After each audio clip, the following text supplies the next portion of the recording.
High. দিনটা ছিল রান্না পুজোর দিন সকালবেলা, সবাই ব্যস্ত আর আমাদের রান্না পুজো আছে তোমরা জানোই, টুকটাক যারা আমার ভিডিও দেখো তারা। রান্না পুজোর দিন সকালবেলা বাবা এসেছিল মিঠুকে নিয়ে, ওকে একটু সময় দিলাম তো বাবা নিজের কাজে ব্যস্ত হয়ে গেল। বেলার দিকে পিঙ্কি আর ভাই এলো, ওরা মাছ কিনে নিয়ে এসেছিলো, ওগুলো কাটাকুটি হলো।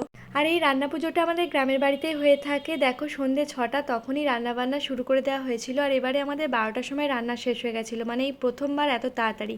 পরের দিন সকালবেলা যেদিন হয় সেটা হচ্ছে পান্নার দিন। খুব সুন্দর করে পুজো করলাম সবাই মিলে, দেখো খুব সুন্দর লাগছে।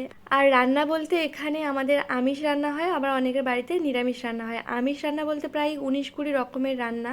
প্রথমে ফল প্রসাদ খাওয়ার পরে খেলাম পান্তা ভাত আর অনেক রকমের রান্না।